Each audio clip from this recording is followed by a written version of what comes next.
Hello friends, आप सभी का स्वागत है आपके अपने यूट्यूब चैनल कोरवाड़े क्लासेस पर। तो दोस्तों, इस वीडियो में हम चतुर्भुज के क्षेत्रफल के बारे में सीखेंगे। विभिन्न प्रकार के जो चतुर्भुज होते हैं, जिसमें समांतर चतुर्भुज, समचतुर्भुज, समलंब चतुर्भुज जैसे अलग अलग चतुर्भुज होते हैं, उन सभी का क्षेत्रफल इस वीडियो में हम निकालना सीखेंगे। तो चलिए दोस्तों, शुरू करते हैं चतुर्भुज का क्षेत्रफल निकालना। चतुर्भुज का क्षेत्रफल आज का हमारा टॉपिक रहेगा चतुर्भुज का क्षेत्रफल। तो सबसे पहले आपके दिमाग में, पिछले वीडियो को अगर आपने देखा होगा तो आपके दिमाग में चतुर्भुज की जो आकृति है वो आपके दिमाग में आ रही होगी कि चतुर्भुज का क्षेत्रफल किस तरीके का होता है। वो एक बाद की बात है, लेकिन सबसे पहले अपने दिमाग में क्या आना चाहिए कि चतुर्भुज किसे कहते हैं। चतुर्भुज का अर्थ होता है चार भुजाओं से घिरी हुई जो बंद आकृति होती है, उसे हम चतुर्भुज कहते हैं। जिनमें कितनी भुजाएं होनी चाहिए? चार भुजाएं होनी चाहिए। और चार भुजाओं से कैसी आकृति होनी चाहिए? बंद आकृति होनी चाहिए, उसे हम चतुर्भुज कहते हैं। तो इस वीडियो में हम अब चतुर्भुज का क्षेत्रफल निकालेंगे। चतुर्भुज का क्षेत्रफल किस तरीके से निकाला जाता है वो इस वीडियो में हम सीखेंगे। तो चलिए दोस्तों, चतुर्भुज का क्षेत्रफल निकालने से पहले आपको एक चतुर्भुज की आकृति देखनी। सबसे पहले ये कोई चतुर्भुज है, ठीक है। ये क्या है? एक चतुर्भुज है। ये क्या दे रखा है? एक चतुर्भुज दे रखा है, जिसके नाम दे देते हैं ए, बी, सी और डी। ये क्या दे रखा है? एक चतुर्भुज दे रखा है। और ये चतुर्भुज के क्या दे रखे हैं? ये चतुर्भुज का क्या दे रखा है? विकर्ण दे रखा है। जब ए बिंदु को सी बिंदु से सीधा अगर मिला दिया जाता है तो उसे हम इसका क्या कहते हैं? विकर्ण। तो इस चतुर्भुज का विकर्ण कौन हो जाएगा? AC इसका विकर्ण हो जाएगा, ठीक है। और इस विकर्ण के जो सामने शीर्ष है, कौन कौन से शीर्ष है? एक तो ये इसके सामने शीर्ष है। इस विकर्ण के सामने दूसरा शीर्ष कौन सा है? दूसरा शीर्ष ये रहा। तो हम क्या करते हैं? शीर्ष से जो ये विकर्ण दे रखा है इस पर क्या कर देते हैं? लंब खींच देते हैं। क्या कर देते हैं? लंब खींच देते हैं, ठीक है। और ये जो आपको शीर्ष दे रखा है, इस शीर्ष से क्या करना है? इस विकर्ण पर हमें लंब खींच देना है। क्या कर देना है? लंब खींच देना। तो ये आपका क्या हो जाएगा? विकर्ण। और विकर्ण पर हमने क्या किया? इनके जो सामने शीर्ष थे उन शीर्षों से हमने क्या कर दिया? इस पर विकर्ण खींच दिया। तो यहां पर देखेंगे ये जो विकर्ण है, इस विकर्ण को हम मान लेते हैं डी। क्या मान लेते हैं? डी। जो विकर्ण दे रखा है, विकर्ण क्या दे रखा है? विकर्ण जो क्या दे रखा है? AC। विकर्ण AC दे रखा है, जिसको हमने क्या मान लिया? डी मान लिया। उसको हमने क्या मान लिया? डी मान लिया, ठीक है। विकर्ण को हमने क्या मान लिया? डी मान लिया। अब उसके बाद में क्या करना है हमारे को? देखो, हमने जो एक तो इस पर परपेंडिकुलर डाला, इसको मान लेते हैं H1। क्या मान लेते हैं? H1। और इसको मान लेते हैं हम H2। क्या मान लेते हैं? H2। एक तो ये और एक ये दोनों क्या है? इसको शीर्षों से विकर्ण पर हमने क्या कर दिया? लंब डाल दिया। क्या कर दिया? लंब डाल दिया। और ये इसको हमने मान लिया P। किस पर? P पॉइंट पर। और ये Q पॉइंट मान लेते हैं। ये P पॉइंट और Q पॉइंट पर हमने क्या मान लिया? ये दोनों लंब डाल दिए। शीर्षों से इसके विकर्ण पर क्या डाले गए हैं? H1 और H2 लंब डाले गए हैं। तो इसको देखते हैं। ये जो लंब है, लंब, पहला लंब देखिए DP, और दूसरा लंब क्या है? BQ। दोनों क्या है? लंब है। एक तो है H1, दूसरा क्या दे रखा है? H2 दे रखा है। एक तो दे रखा आपको H1 और एक क्या दे रखा आपको? H2। H1 और H2 दोनों ही क्या है? दोनों लंब है। दोनों ही क्या है? लंब है। और लंब किस पर है? विकर्ण पर। तो ये जो पूरा डायग्राम है आपके दिमाग में आ गया। तो ऐसे चतुर्भुज का हमारे को क्या ज्ञात करना है? क्षेत्रफल ज्ञात करना है। क्या ज्ञात करना है? क्षेत्रफल ज्ञात करना है। तो चतुर्भुज कौन सा? A, B, C, D का क्षेत्रफल। ऐसे चतुर्भुज का क्षेत्रफल क्या होगा? जिसमें हमारे को क्या दे रखा है? विकर्ण दे रखा है। और विकर्ण पर हमने क्या किया? दोनों शीर्षों से लंब डाल रखे हैं। ऐसे चतुर्भुज का क्षेत्रफल कैसे निकलेगा? तो सबसे पहले तो हमारे को क्या करना है? 1/2 ठीक है। फिर ये क्या हो जाएगा, इसका विकर्ण से गुणा कर देंगे, ठीक है। विकर्ण से गुणा करने के बाद में विकर्ण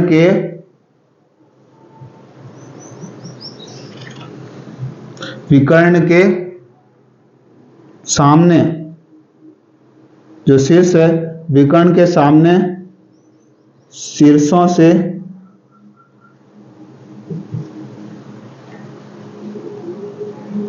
लंब डालने पर दोनों लंबों का क्या कर देना है, योग कर देना है। दोनों ही लंबों का क्या कर दोगे, योग कर दोगे। दोनों विकर्णों के लंबों का क्या कर देना है, योग कर देना है। तो इससे अपने को क्या मिल जाएगा, इस चतुर्भुज का क्षेत्रफल मिल जाएगा, ठीक है।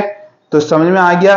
ये देखिए 1/2 सबसे पहले क्या है, जो विकर्ण दे रखा है डी, और उसके बाद में क्या करना है, विकर्ण के सामने जो शीर्ष है, ये विकर्ण के सामने एक तो शीर्ष ये रहा और एक शीर्ष ये रहा। इन शीर्षों से लंब डालेंगे, शीर्षों से लंब डालने पर क्या आएगा, H1 और H2 आ जाएगा। डालने पर जो दोनों लंब होंगे, कौन से, एक तो H1 और एक H2, इनका क्या कर देना है, योग कर देना है। इससे आपको क्या मिल जाएगा, इस चतुर्भुज का क्षेत्रफल मिल जाएगा। इस चतुर्भुज का क्या मिल जाएगा, क्षेत्रफल मिल जाएगा। तो इस तरीके से इसकी लैंग्वेज होती है।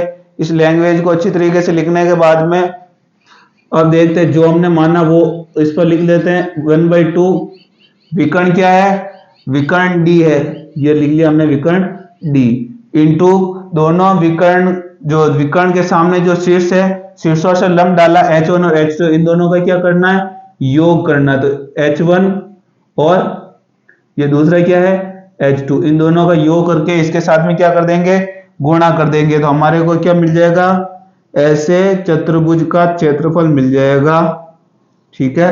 तो ये क्या हो जाएगा, ऐसे चतुर्भुज का क्षेत्रफल हो जाएगा, ठीक है।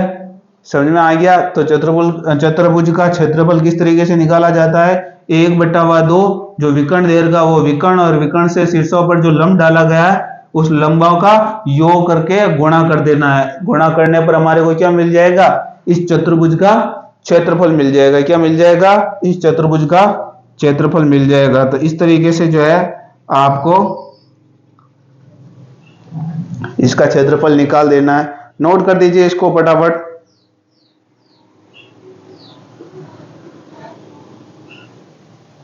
चलिए आगे बढ़ते हैं।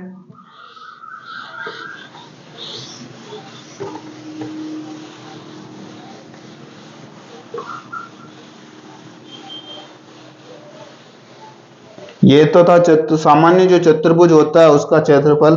उसके बाद में हम निकालते हैं समांतर अगर चतुर्भुज दे रखा उसका क्षेत्रफल किस तरीके से निकलता है। समांतर जो चतुर्भुज है, समांतर चतुर्भुज किसे कहते हैं, जिसकी आमने सामने की भुजाएं कैसी हो, बराबर हो। इसका क्या निकालना, हमें क्षेत्रफल निकालना। समांतर भुजा हो ऐसे चतुर्भुज का हमारे को क्या निकालना है, क्षेत्रफल निकालना है। तो देखिए ये आमने सामने की भुजा दोनों कैसी होगी, बराबर होगी। दोनों आमने सामने की भुजा कैसी होगी, बराबर होगी, ठीक है। ये चतुर्भुज हो जाएगा ए बी सी और डी। ये क्या दे रखा है हमारे को, चतुर्भुज दे रखा है। हमें क्या ज्ञात करना है, इसका क्या करना है, क्षेत्रफल ज्ञात करना है। तो सबसे पहले ये जो है, ये दोनों क्या है, इनकी भुजा आमने सामने की भुजा, और ये दोनों क्या है, आमने सामने की भुजा है। और इसका हमें क्या ज्ञात करना है, इसका हमें क्षेत्रफल ज्ञात करना है। तो सबसे पहले मान लीजिए हम इसका आधार जो दे रखा है, जिस पर ये चतुर्भुज खड़ा है, उसको हम मान लेते हैं ए। क्या मान लेते हैं, ए। और यहां से यहां तक का, यहां से ये जो शीर्ष है, यहां से जो नीचे वाला जो आधार है, इस पर हम क्या कर देते हैं, लंब डाल देते हैं। क्या कर देते हैं, लंब डाल देते हैं। ये तो क्या है, आधार, और ये इसकी क्या हो जाएगी, ऊंचाई, जिसको हम क्या कहते हैं, एच। एच का मतलब हाइट। ये तो हो जाएगा आधार, और ये हो जाएगी ऊंचाई। आधार और ऊंचाई का दोनों का जैसे ही गुणा करेंगे हमारे पास में क्या मिल जाएगा, समांतर चतुर्भुज का क्षेत्रफल मिल जाएगा। तो समांतर चतुर्भुज का क्षेत्रफल क्या होता है, 1/2। 1/2 कहां आएगा, जहां पर त्रिभुज हो। जहां त्रिभुज होता है तो यहां पर क्या आता है, 1/2 2 आता है। यहाँ क्या दे रखा है, चतुर्भुज दे रखा है। तो चतुर्भुज का जो क्षेत्रफल होता है वो क्या होता है, आधार इंटू ऊंचाई। आधार और ऊंचाई दोनों का जैसे ही गुणा करेंगे तो समांतर चतुर्भुज का क्षेत्रफल आ जाएगा। आधार और ऊंचाई का क्या करेंगे, गुणा करेंगे तो क्या आ जाएगा, हमारा जो समांतर चतुर्भुज है उसका क्षेत्रफल आ जाएगा। ये तो है आधार और इनकी ऊंचाई h। इन दोनों का जैसे ही मल्टीप्लाई किया जाएगा हमारे पास में क्या मिल जाएगा, समांतर चतुर्भुज का क्षेत्रफल मिल जाएगा। क्या मिल जाएगा, समांतर चतुर्भुज का क्षेत्रफल मिल जाएगा। तो ऊंचाई कैसे लेनी है, यहां से ऊंचाई नहीं देखनी, ऊंचाई का कहां से देखनी, इसके शीर्ष से आधार इसके बीच की जो दूरी है यही क्या कहलाती है, समांतर चतुर्भुज की ऊंचाई कहलाती है। और आधार और ऊंचाई का जैसे ही आप गुणा करोगे आपके पास में क्या मिल जाएगा, समांतर चतुर्भुज का क्षेत्रफल मिल जाएगा। क्या मिल जाएगा, समांतर चतुर्भुज का क्षेत्रफल मिल जाएगा। ठीक है, आगे बढ़ते हैं।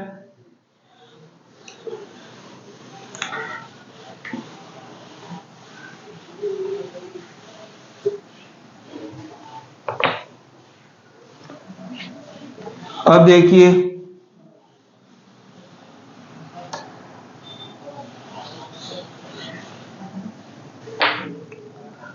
अब इस तरीके की कोई कंडीशन मिल जाए, यदि आसन भुजाओं की लंबाई तथा जो विकर्ण होता है विकर्ण की लंबाई दी जाए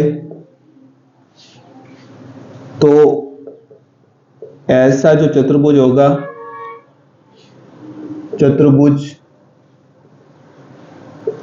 का क्षेत्रफल कैसे निकालेंगे बताइए।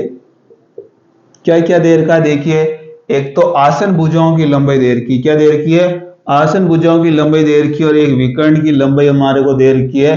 तो हम ऐसे चतुर्भुज का क्षेत्रफल कैसे ज्ञात करेंगे, तो देखिए ये आपका कोई चतुर्भुज हो जाएगा।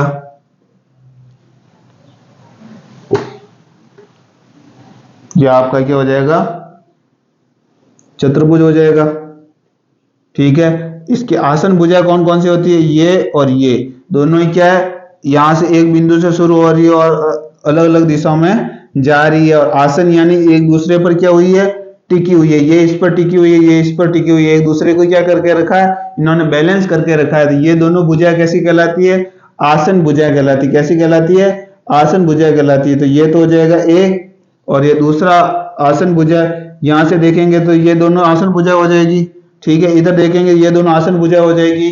कहां पर, समांतर चतुर्भुज है। तो कैसा चतुर्भुज है, समांतर चतुर्भुज है। तो कैसा चतुर्भुज है, ये समांतर चतुर्भुज है। तो ये वाली भुजा बराबर होगी ये वाली भुजा को, चाहे ये वाली भुजा को, दोनों कैसी होगी, बराबर होगी। तो यहाँ बिंदु से देखेंगे तो ये भुजा और ये भुजा कैसी है, दोनों आसन भुजा, यानी ये भुजा इसके भुजा पर टिकी हुई है। मान लीजिए ये हटा दूंगा तो ये भुजा इसका कोई यह बैलेंस नहीं रहेगा। दोनों को बैलेंस करके किसने रखा, एक दूसरी भुजा ने इन दोनों को बैलेंस करके रख रखा है। यानी ये दोनों कैसी भुजा है, आसन भुजा है, जो एक बिंदु से होकर ही जा रही दोनों भुजा है। तो ये कैसी भुजा हो गई, आसन भुजा है। तो यहां से लेते तो ये भुजा और ये भुजा आसन भुजा हो जाती। इस बिंदु को लेते तो ये भुजा और ये भुजा आसन भुजा हो जाती। इस बिंदु को लेते तो ये वाली भुजा और ये वाली भुजा आसन भुजा हो जाती है। तो यह देखो ये भुजा और ये भुजा क्या हो गई, आसन भुजा हो गई। क्या हो गई, आसन भुजा हो गई। तो आसन भुजा आपको दे रखी है और आपको क्या दे रखा है, एक आपका जो चतुर्भुज है उसका क्या दे रखा है, विकर्ण दे रखा है। ये चतुर्भुज कैसा है, सबसे पहले तो आप ये देखिए, ये चतुर्भुज है समांतर चतुर्भुज। कैसा चतुर्भुज दे रखा है, समांतर चतुर्भुज दे रखा है। तो जैसे ही हम इसके अंदर विकर्ण खींचते हैं, ये विकर्ण इस समांतर चतुर्भुज को कितने भागों में बांट देता है, 2 बराबर भागों में बांट देता है। ठीक है, एक तो ऊपर वाला भाग हो जाएगा, एक कौन सा भाग हो जाएगा, नीचे वाला भाग हो जाएगा। तो एक समांतर चतुर्भुज को जैसे हम विकर्ण खींचते हैं समांतर चतुर्भुज में, वह उस समांतर चतुर्भुज को विकर्ण जो है 2 बराबर भागों में बांट देता है। तो एक तो ये वाला त्रिभुज हो जाएगा, दूसरा ये वाला त्रिभुज हो जाएगा। 2 त्रिभुज बन गए, एक त्रिभुज तो ये एक त्रिभुज ये, यानी इस त्रिभुज का अगर क्षेत्रफल निकाल दिया जाए और उसको अगर 2 से मल्टीप्लाई कर दिया जाए, 2 से गुणा कर दिया जाए, तो इस पूरे चतुर्भुज का क्षेत्रफल निकल जाएगा या निकल जाएगा। यदि मैं इस त्रिभुज का क्षेत्रफल निकाल दूं, त्रिभुज ए बी सी, और ये हो जाएगा यहां पर डी। यदि मैं त्रिभुज ए बी सी इसका अगर क्षेत्रफल निकाल दूं और इसको 2 से मल्टीप्लाई कर दूं, यानी पूरे चतुर्भुज का क्षेत्रफल निकल जाएगा, क्योंकि ये दो भाग, एक भाग तो ये रहा, दूसरा भाग ये रहा। अगर मैं इसको 2 से मल्टीप्लाई कर दूंगा तो पूरे चतुर्भुज का क्षेत्रफल निकल जाएगा। यानी हमारे को क्या करना है, इस त्रिभुज का क्षेत्रफल ज्ञात करना, और इस त्रिभुज का क्षेत्रफल ज्ञात करने के बाद उससे हमें किससे गुणा कर देना है, 2 से गुणा कर देना है। किससे गुणा कर देना है, 2 से गुणा कर देना। तो उससे हमारे को क्या मिल जाएगा, इस पूरे चतुर्भुज का क्षेत्रफल मिल जाएगा। तो ये चतुर्भुज कैसा है, समांतर चतुर्भुज है।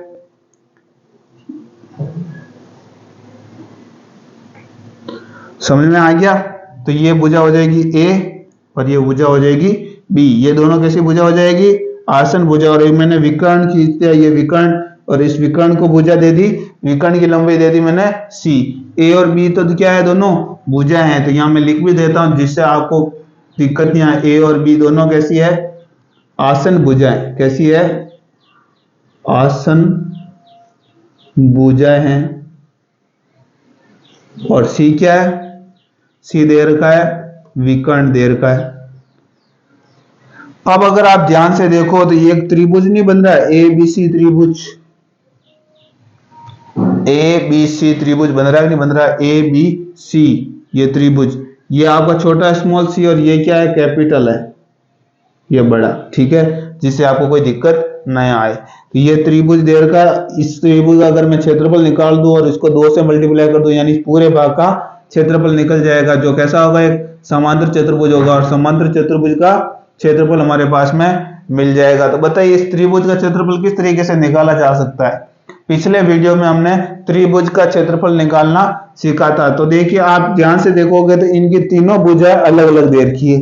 एक भुजा ए दे रखी है, दूसरी भुजा बी दे रखी है, और तीसरी भुजा क्या दे रखी है, सी दे रखी है। तो तीनों भुजाएं जब अलग होती है तो ऐसा त्रिभुज क्या कहलाता है, विषम बहु त्रिभुज। जिसकी तीनों भुजाएं अलग अलग हो, ऐसा त्रिभुज क्या कहलाता है, विषम बहु त्रिभुज कहलाता है। और विषम बहु त्रिभुज है तो उसी को दूसरा रूप क्या है, उसी को हम हीरोन का फॉर्मूला भी कहते हैं, हीरोन का सूत्र भी कहते हैं। तो आप बताइए हीरोन का सूत्र क्या होता है। हीरोन का सूत्र सर होता है रूट, ये अर्ध परिमाप s minus A, s minus B और s माइनस सी। ये क्या होता है, ये इस त्रिभुज का क्षेत्रफल हो जाएगा, s minus A, s minus B, s minus सी।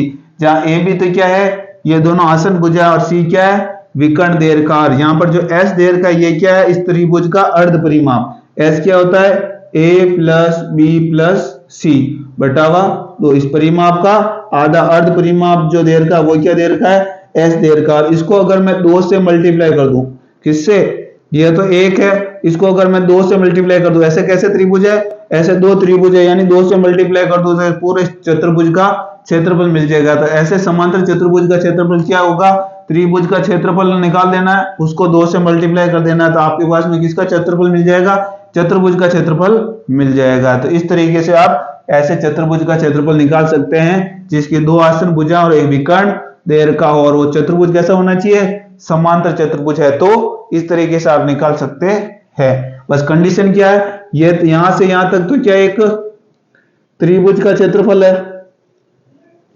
त्रिभुज का क्षेत्रफल है। और त्रिभुज के क्षेत्रफल को जैसे हमने 2 से मल्टीप्लाई कर दिया, 2 से गुणा कर दिया, आपके पास में क्या मिल जाएगा, इस त्रिभुज के क्षेत्रफल को 2 से मल्टीप्लाई करने के बाद में आपके पास में चतुर्भुज का क्षेत्रफल मिल जाएगा। किसका क्षेत्रफल मिल जाएगा, चतुर्भुज का क्षेत्रफल मिल जाएगा। किसका क्षेत्रफल मिल जाएगा, ऐसे समांतर चतुर्भुज का क्षेत्रफल मिल जाएगा। तो नोट कर दीजिए इसको फटाफट।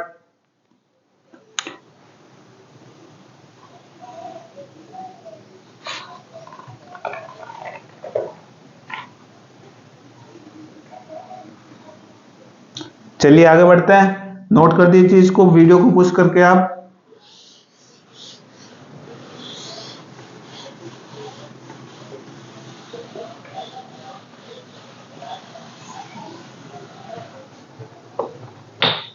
अब देखिए संलग्न जो आपका समांतर चतुर्भुज है,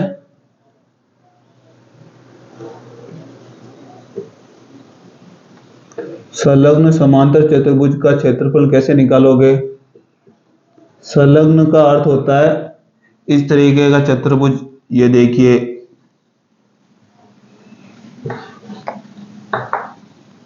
ये एक समांतर, ये दूसरी समांतर रेखा, ये इसके समांतर है, ठीक है। ये आपका चतुर्भुज दे रखा है ए बी सी डी, ये आपका समांतर चतुर्भुज दे रखा है।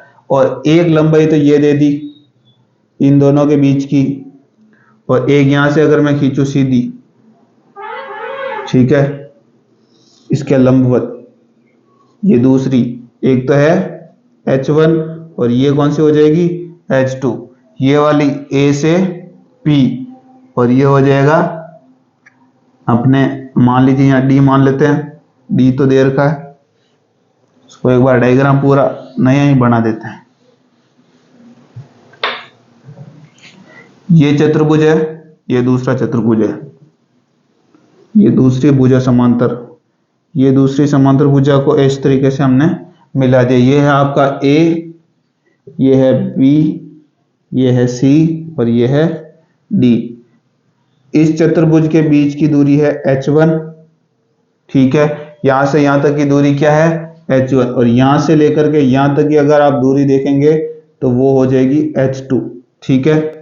क्योंकि ये देखो इन दोनों के बीच की दूरी तो क्या है H2, इन दोनों के बीच की दूरी क्या है H1। हमें निकालना जो संलग्न दोनों जो चतुर्भुज दिख रहे हैं हमारे को, उनका क्षेत्रफल किस तरीके से निकाला जाएगा। तो देखिए सबसे पहले तो आपके दिमाग में होना चाहिए समांतर चतुर्भुज जो होता है उसका क्षेत्रफल क्या होता है। सर समांतर चतुर्भुज का क्षेत्रफल तो होता है आधार इंटू ऊंचाई, आधार इंटू ऊंचाई, ठीक है। यहां तक तो अपने दिमाग में है कि आधार इंटू ऊंचाई होता है। अब देखिए इस समांतर चतुर्भुज का आधार, इसको तो मान लेते हैं A और इसको मान लेते हैं B, ये भी एक आधार है, ठीक है, और ये भी क्या है एक आधार है।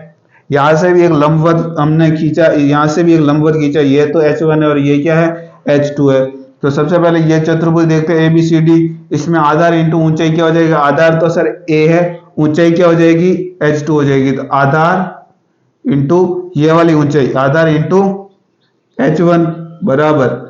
अब दूसरा चतुर्भुज देख, ये इससे संलग्न जो जुड़ा हुआ उसी तरीके का चतुर्भुज, तो इसमें देखो आधार क्या हो जाएगा B, आधार क्या हो जाएगा B, और ऊंचाई क्या हो जाएगी H2, ऊंचाई क्या हो जाएगी H2। तो इस तरीके जो संलग्न चतुर्भुज होते हैं उनका क्षेत्रफल का जो अनुपात या क्षेत्रफल का अनुपात कहो, चाहे इसमें से कोई एक चीज मिस होगी, H2 नहीं दे रखा होगा या B नहीं दे रखा होगा या H1 नहीं दे रखा होगा या A नहीं दे रखा होगा, तो इस तरीके से कोई सा भी एक नहीं दे रखा, तो इस तरीके से आप ज्ञात कर सकते हैं। इनका जो संबंध होता है इस तरीके का होता है कि संलग्न समांतर चतुर्भुज का क्षेत्रफल जो होता है A यानी जो ये आधार इंटू ये वाली ऊंचाई, उसी प्रकार से बराबर में होगा ये वाला आधार इंटू ये वाली ऊंचाई। तो इसको भी नोट कर दीजिए आप।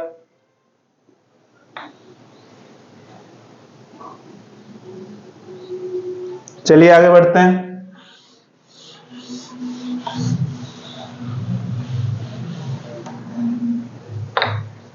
अब हम देखते हैं जो आपका समांतर चतुर्भुज है, समांतर चतुर्भुज, समांतर चतुर्भुज की भुजाओं तथा जो इसके विकर्ण होते हैं, विकर्णों में संबंध, किस तरीके से इनके विकर्णों में और इनकी जो भुजाएं हैं उनमें संबंध होता है वो हम देखते हैं। यह आपका हो जाएगा समांतर चतुर्भुज। कैसा चतुर्भुज हो जाएगा, समांतर चतुर्भुज हो जाएगा। समांतर चतुर्भुज है तो इसके जो आमने सामने की जो भुजाएं होती है वो बराबर होती है, इनके आमने सामने की जो भुजाएं होती है वो बराबर होती है। एक इसका विकर्ण हो जाएगा D1, दूसरा इसका विकर्ण हो जाएगा D2। अब अगर आपने पुराना अगर वीडियो देख रखा है समांतर चतुर्भुज जो हमने ज्यामिति के अंदर पढ़ा था, तो उसमें आपको अगर जानकारी हो तो जो समांतर चतुर्भुज होते हैं उनके दोनों विकर्णों की लंबाई क्या होती है, अलग अलग होती है। तो पहला विकर्ण तो हो जाएगा D1, दूसरा विकर्ण क्या हो जाएगा D2। यहां तक कोई दिक्कत है?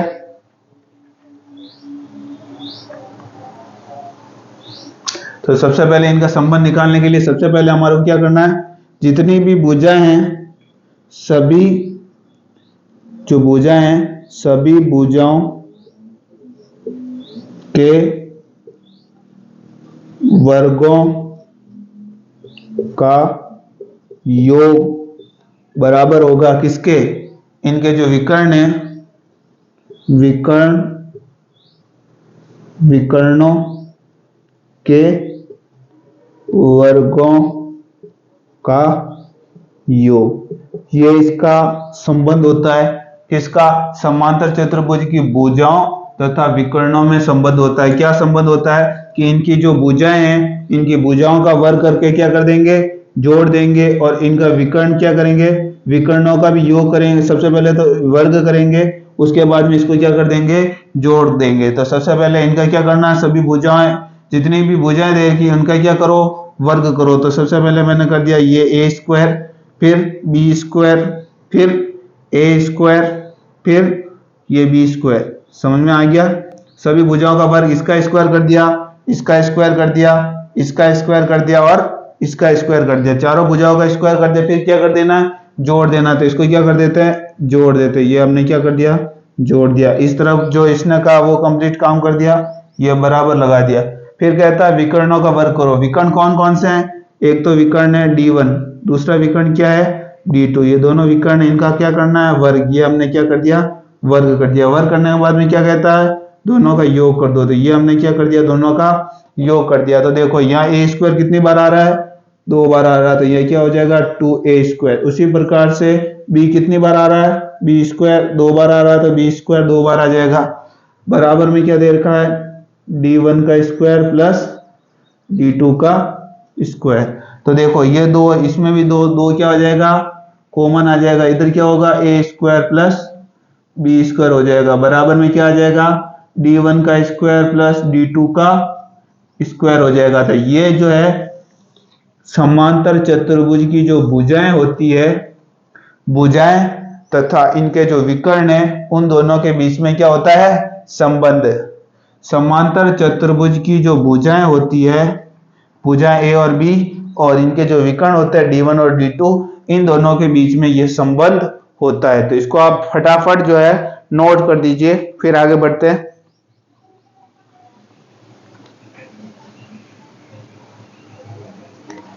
अब यदि आपसे इस तरीके का अगर क्वेश्चन पूछ दिया जाए कि ऐसा समांतर चतुर्भुज है, तो समांतर चतुर्भुज का परिमाप क्या होगा, तो बताइए परिमाप क्या होगा। परिमाप यानी चारों भुजाओं का योग। चारों भुजा जिसमें दो तो ए है, दो और बी है, तो दो क्या हो जाएगा, ए प्लस बी। 2a 2b, दोनों का जोड़ देंगे तो इसका जो है ये परिमाप निकल जाएगा। किसका परिमाप, समांतर चतुर्भुज का परिमाप निकल जाएगा। तो ठीक है दोस्तों, आगे बढ़ते हैं, समचतुर्भुज के बारे में सीखते हैं। यह था हमारा समांतर चतुर्भुज के बारे में। इसके आगे हम सीखते हैं समचतुर्भुज। समचतुर्भुज कहते हैं, आपके दिमाग में आना चाहिए समचतुर्भुज होता क्या है। समचतुर्भुज, समचतुर्भुज का अर्थ होता है जिसकी चारों भुजाएं कैसी हो, बराबर हो। जिसकी चारों भुजाएं बराबर हो और आमने सामने की भुजाएं कैसी होनी चाहिए, आमने सामने की भुजाएं समांतर हो। आमने सामने की भुजाएं समांतर होती है, तो ऐसी जो आकृति होती है उसे हम क्या कहते हैं, समचतुर्भुज। जिसकी चारों भुजाएं कैसी हो, बराबर हो। यदि ये ए है तो ये भी ए होगी, ये भी ए है, ये भी ए है। चारों भुजा बराबर हो और इसके जो विकर्ण दे रखे हो, विकर्ण D1 होगा, दूसरा विकर्ण क्या हो जाएगा, D2 हो जाएगा। ठीक है, तो ऐसी जो आकृति है ये क्या कहलाती है, समचतुर्भुज कहलाती है। क्या कहलाती है? समचतुर्भुज कहलाती है। और ये दोनों जो विकर्ण हैं एक दूसरे को कितने डिग्री के कोण पर काटते हैं? 90 डिग्री के कोण पर काटते हैं, यानी लंब समद्विभाजित करते हैं। कैसे समद्विभाजित करते हैं? लंब समद्विभाजित करते हैं। और इसकी जो डिटेल वीडियो है वो हमने पहले जो है वीडियो में बना रखी है समचतुर्भुज। और तो आप जो है समचतुर्भुज वाला वीडियो भी पिछले जो वीडियो बना रखे हैं उनमें जाके ज्यामिति के अंदर जो वीडियो बना रखा है समचतुर्भुज से रिलेटेड, उसमें जाकर आप इसको डिटेल से समझ सकते हैं। यहाँ हम सीखेंगे इसका परिमाप और इसका क्षेत्रफल निकालना। तो सबसे पहले समचतुर्भुज का और समचतुर्भुज का अगर आप परिमाप निकालना चाहे तो कैसे निकालेंगे? परिमाप यानी चारों ओर का माप, चारों ओर तो ए बी, चारों भुजा ए है तो 4a कितना हो जाएगा? 4 को a से मल्टीप्लाई कर देंगे तो 4a हो जाएगा। यानी इसका परिमाप क्या हो जाएगा? 4a, a टोटल कितना? 4a। इसका परिमाप क्या हो जाएगा? 4a हो जाएगा। अब इसका निकालते हैं क्षेत्रफल। समचतुर्भुज का क्षेत्रफल।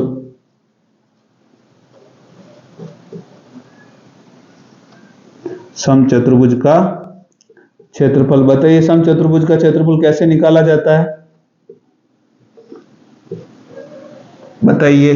तो सबसे पहले क्या कर देते हैं? 1/2 कर देते हैं। 1/2 के बाद में इनके जो विकर्ण दे रखे हैं इनके विकर्णों का क्या कर देना है? गुणा कर देना है। इनके जो विकर्ण दे रखे हैं विकर्णों का क्या कर देना है? गुणा कर देना है। यानी गुणा को चाहे गुणनफल को, एक ही बात है। विकर्णों का क्या कर देना है? गुणनफल कर देना। गुणनफल का मतलब गुणा कर देना। गुणनफल से कंफ्यूज नहीं होना है। गुणनफल का अर्थ और क्या होता है? विकर्णों का सीधा सीधा क्या कर देना है? गुणा लिख लेना है, या गुणा। विकर्णों का क्या कर देना है? गुणा कर देना। और उसका गुणा करने के बाद में क्या कर दोगे? आधा कर दोगे। आधा जैसे ही करोगे तो आपके पास में क्या मिल जाएगा? समचतुर्भुज का क्षेत्रफल मिल जाएगा। क्या मिल जाएगा? समचतुर्भुज का क्षेत्रफल मिल जाएगा। तो देखिए सबसे पहले 1/2 विकर्ण क्या दे रखा है? D1, तो ये D1। दूसरा विकर्ण क्या दे रखा है? D2। तो D1 और D2 का दोनों का गुणा करो, उसका क्या कर दो? आधा कर दोगे। आधा जैसे ही करोगे तो इससे समचतुर्भुज का क्षेत्रफल आपको मिल जाएगा। तो यह हो जाएगा समचतुर्भुज का क्षेत्रफल। इस तरीके से आप समचतुर्भुज का क्षेत्रफल भी ज्ञात कर सकते हैं। चलिए इसको फटाफट नोट कर दीजिए, आगे बढ़ते हैं। वीडियो को पुश करके जो है आप आसानी से बड़े धीरे धीरे इस वीडियो में जो हम लिखा रहे हैं उनको आसानी से अपनी नोटबुक में नोट कर सकते हैं। ठीक है। अब समचतुर्भुज में इनकी भुजाएं और इनके विकर्णों में क्या संबंध होता है वो देखते हैं। भुजाओं तथा विकर्णों में संबंध।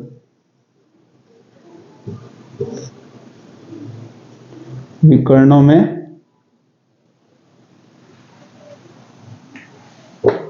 संबंध, इनकी भुजा और इनके विकर्ण के बीच में क्या संबंध है उस संबंध को हम देखते हैं। संबंध का मतलब सबसे पहले तो भुजाओं के वर्गों का योग करना होता है। भुजाओं के वर्गों का योग,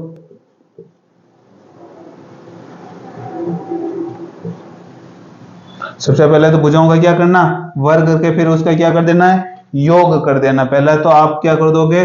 सबका वर्ग कर दोगे। वर्ग करके इसका क्या कर देना है? योग कर देना। और बराबर में क्या हो जाएगा? विकर्णों के वर्गों का योग। यही संबंध होता है इनके बीच में, विकर्णों के वर्गों का योग। ठीक है, विकर्णों के वर्गों का योग होता है। तो सबसे पहले देखिए भुजाओं का वर्ग करना है। सबसे पहले भुजा कितनी देर की? ए स्क्वायर सबका स्क्वायर कर दिया, फिर इनको जोड़ देंगे तो टोटल कितना आ जाएगा? 4a² आ जाएगा। भाई a square plus a square plus a square plus a square, total कितना a स्क्वायर हो गया? 4a² हो गया। बराबर में क्या होगा? विकर्णों के वर्गों का योग। सबसे पहला विकर्ण D1, इसका भी स्क्वायर। दूसरा विकर्ण D2, इसका भी क्या करना है? स्क्वायर कर देना। दोनों विकर्णों का क्या कर देना है? स्क्वायर कर देना। तो इससे हमारे को क्या मिलेगा? इनके जो विकर्ण है तथा भुजाएं हैं इनके बीच का संबंध मिल जाएगा। कौन सा विकर्ण और चतुर्भुज, कौन सा चतुर्भुज के विकर्ण और भुजाओं का संबंध है? ये समचतुर्भुज। समचतुर्भुज की जो भुजाएं दे रखी है जो भुजाएं दे रखी है तथा विकर्ण दे रखा है उनके बीच में क्या संबंध होता है, उस संबंध को हमने यहाँ देखा। तो इनके बीच का संबंध होता है 4a स्क्वायर बराबर d1 का स्क्वायर प्लस d2 का स्क्वायर। तो इसको नोट कर दीजिए आप।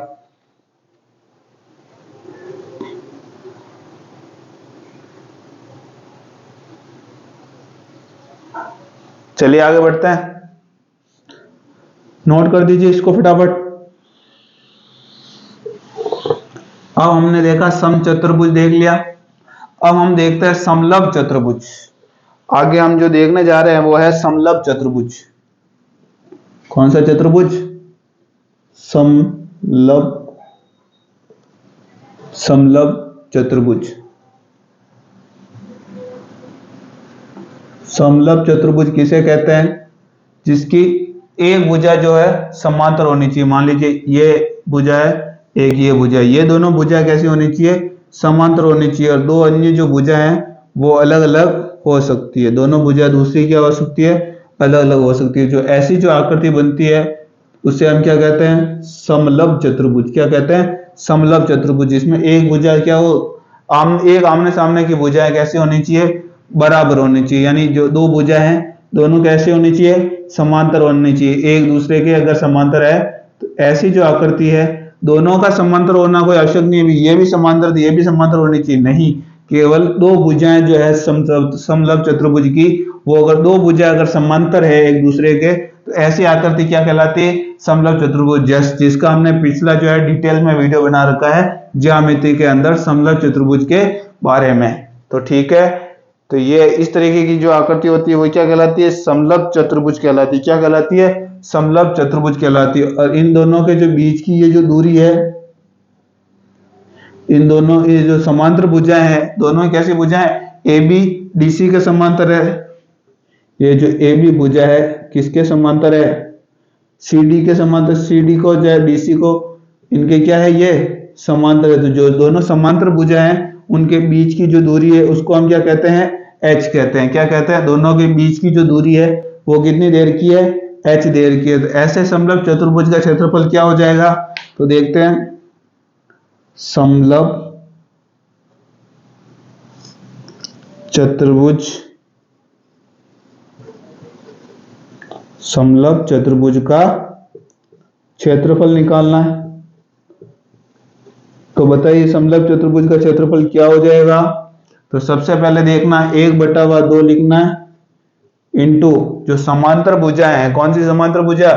इसको मान लेते हैं ए और इसको मान लेते हैं बी। ये दोनों कैसी भुजाएं? समांतर भुजा। तो समांतर भुजाओं का क्या करना है? हमें सबसे पहले योग करना है। तो लिखते हैं समांतर जो भुजा हैं, समांतर भुजाओं का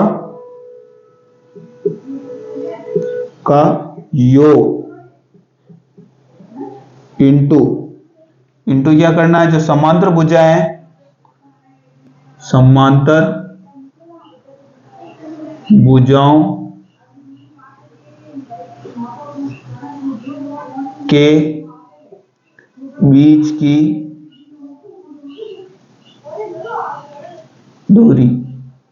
इस तरीके से जो आप समलंब चतुर्भुज का क्षेत्रफल निकाल सकते हैं। समलंब चतुर्भुज का क्षेत्रफल होता है 1/2। जो समांतर भुजा हैं, ये दोनों समांतर भुजा हैं, इन समांतर भुजाओं का सबसे पहले क्या कर देना है? योग कर देना। उसके बाद में जो समांतर भुजा हैं, इन समांतर भुजाओं के जो बीच की दूरी है उनको क्या कर देना है? गुणा कर देना है। तो कैसे करेंगे आप? सबसे पहले तो 1/2 समांतर भुजाएं दोनों ए और बी, इन दोनों का क्या कर देना है? योग। समांतर भुजाओं का योग इंटू उनके बीच की दूरी। इन दोनों समांतर भुजाओं के बीच की दूरी क्या है? एच। तो एच से मल्टीप्लाई करेंगे तो क्या आ जाएगा? ऐसे समलंब चतुर्भुज का हमारे पास में प्राप्त हो जाएगा क्षेत्रफल। क्या प्राप्त हो जाएगा? समलंब चतुर्भुज का क्षेत्रफल प्राप्त हो जाएगा। तो ये होता है हमारे समलंब चतुर्भुज का क्षेत्रफल। ये किसका क्षेत्रफल हो जाता है? समलंब चतुर्भुज का क्षेत्रफल हमें प्राप्त हो जाता है। नोट कर दीजिए इसको फटाफट। तो चलिए आगे बढ़ते हैं। इसको आप वीडियो को पुश करके फटाफट उतार दीजिए।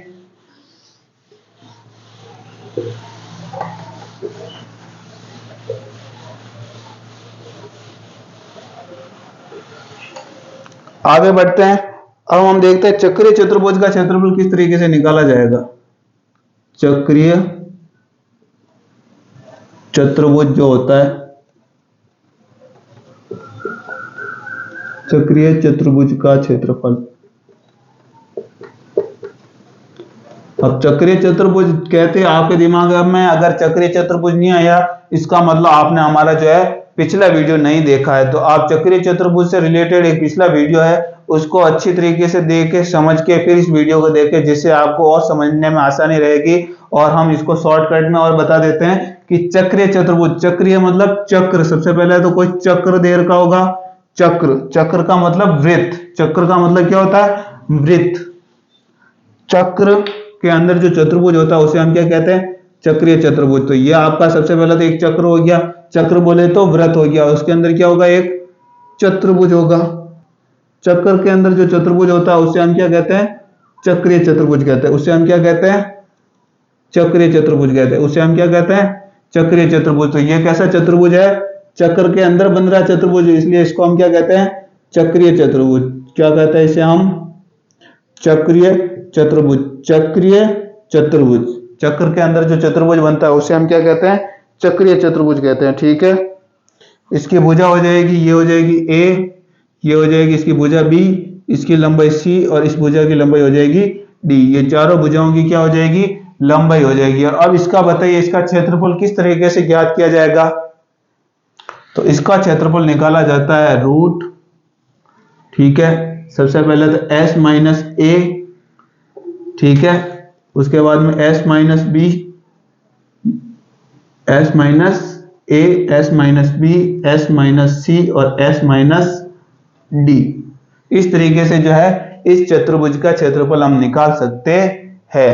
अब आपके दिमाग में आ रहा होगा सर s क्या है, ए बी सी डी तो आपको पता चल ही गया ए बी सी डी क्या है। तो ए बी सी डी क्या होता है, ए बी सी डी तो इसकी भुजा है, तो यहां लिख लेते हैं, जो ए दे रखा है, जो आपको बी दे रखा है, सी दे रखा है, डी दे रखा है। ये तो क्या है, आपका जो चतुर्भुज दे रखा है, चक्रीय चतुर्भुज। कौन सा चतुर्भुज, चतुर्भुज दे रखा है आपके पास में, कौन सा है, चक्रीय। कौन सा चतुर्भुज दे रखा है, जो चक्रीय चतुर्भुज दे रखा है। चक्रीय चतुर्भुज की भुजाएं दे रखी है ए बी सी डी, यहां तक तो कोई दिक्कत। चक्रीय चतुर्भुज की ये क्या दे रखी है, भुजा दे रखी है। और एस क्या दे रखा है, जो आपका चक्रीय चतुर्भुज दे रखा है, चक्रीय चतुर्भुज का अर्ध परिमाप दे रखा है। कैसा दे रखा है, अर्ध परिमाप, अर्ध परिमाप दे रखा है। अब चक्रीय चतुर्भुज का पूरा परिमाप कितना होगा, चक्रीय अगर चतुर्भुज है तो इसका पूरा परिमाप हो जाएगा, चारों भुजाओं का अगर योग कर देते हैं तो इसका परिमाप आ जाता है। तो चारों भुजाएं ए बी सी डी का परिमाप कर दिया था, ये क्या हो गया, पूरा चतुर्भुज। लेकिन एस क्या है, अर्ध परिमाप। अर्ध परिमाप यानी जो पूरे परिमाप का है उसका आधा जो है वो क्या दे रखा है, एस दे रखा है। यानी एस क्या है, चक्रीय चतुर्भुज का आधा परिमाप। और आधा परिमाप का मतलब पूरा जो परिमाप, चारों भुजाओं को जोड़ते हैं तो पूरा परिमाप आ जाएगा। और जैसे ही 2 का भाग दे देंगे आधा परिमाप आ जाएगा। तो आधा परिमाप ही क्या है, चक्रीय चतुर्भुज का ये अर्ध परिमाप एस है। तो यहाँ पर सबसे पहले चारों भुजाओं को जोड़कर 2 का भाग दे देंगे, तो यहाँ से किसकी वैल्यू मिल जाएगी अपने को, एस की वैल्यू मिल जाएगी, एस का मान मिल जाएगा। और ए बी सी डी कहां से मिलेगा, ये जो चक्रीय चतुर्भुज है इसकी चारों भुजाएं, यहाँ से ए बी सी डी मिल जाएगा। और इस चक्रीय चतुर्भुज का हमारे पास में क्या मिल जाएगा, क्षेत्रफल मिल जाएगा। इस चक्रीय चतुर्भुज का आपके पास में क्या मिल जाएगा, क्षेत्रफल मिल जाएगा। तो ठीक है दोस्तों, इस वीडियो में इतना ही, आगे और सीखेंगे नए वीडियो में नए टॉपिक। तब तक के लिए धन्यवाद।